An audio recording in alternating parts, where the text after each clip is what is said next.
Hi, so I'm Andy. I'm one of the senior project officers at the Wessex Rivers Trust. We're here today with Aquamaintain on the River Test near Stockbridge. The River Test is a triple SI and it's designated for a number of features, including water crowfoot, which is one of the typical chalk stream plants, and also sea trout and salmon, which you'll find in the river here. We've recently, with Aquamaintain, undertaken a river restoration project on this part of the river.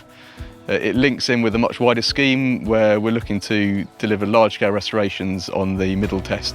Our timings are quite constrained due to the commercial fishing constraints, which run through the summer into the autumn, and then salmon and trout spawning, which commences in winter. So we only have a 6-week window in which to do most of our work, which makes delivery quite challenging. The River Test triple SI, which you can see behind me, is also bounded by a much wider area of terrestrial triple SIs. That includes areas of sort of wet lowland meadow and fen. These are equally as protected and as important. For those reasons, gaining access to the site for plant and materials was particularly tricky and challenging on this job, and therefore our contractor had to face a number of challenges and come up with quite a few solutions as to how to physically get to the riverbank whilst minimising any disturbance to those sort of wider terrestrial habitats.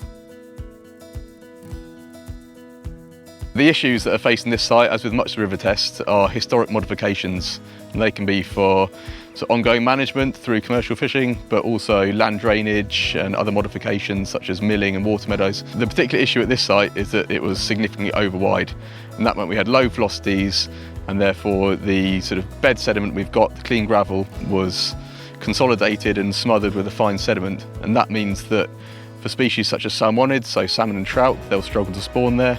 And then for the sort of typical vegetation community that you'd expect to find in chalk streams, particularly the water crowfoot, also doesn't particularly like those slower flows. So the objectives of this project largely were to narrow the river by decreasing its width, but also to increase sort of sinuosity, so reinstate a more natural meander sequence. And that's what we've achieved here. And through doing that, we've now got a river that is sort of demonstrating much more natural process. So you've got much faster flows, you've got erosion and deposition happening in the right places. We're hoping that come this time next year, we'll have seen successful salmon spawning. We might see a sort of a more natural chalk stream vegetation community establishing, and that should just continue over years.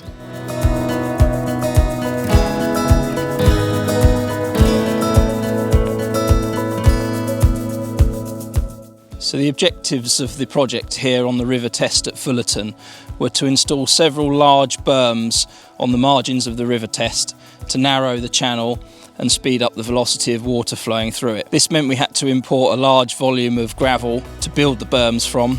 This was sourced locally within less than a kilometre away from a lake construction project further downstream. As well as being a triple SI, is part of our company's low impact and green ethos to undertake these works with as minimal disturbance to the surrounding habitat as possible.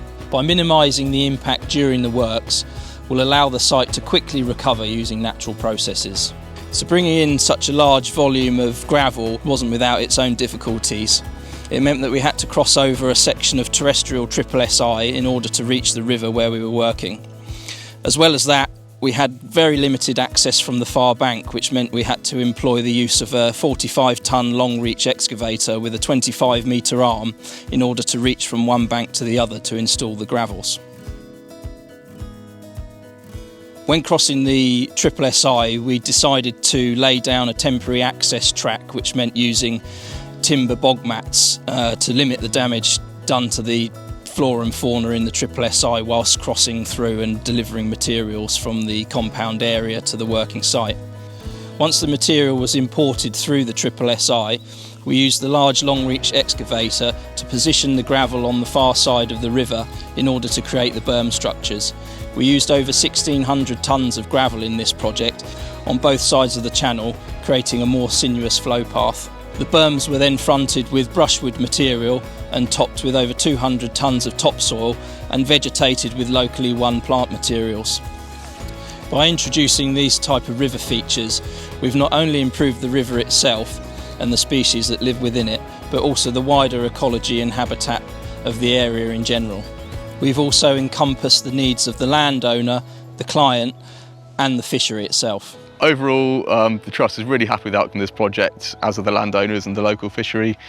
We've been really impressed by the way the contractor has dealt with all the challenges and issues in terms of getting to site, actually getting stuff into the river, and I hope that's reflected in the outcomes that we see over the coming years.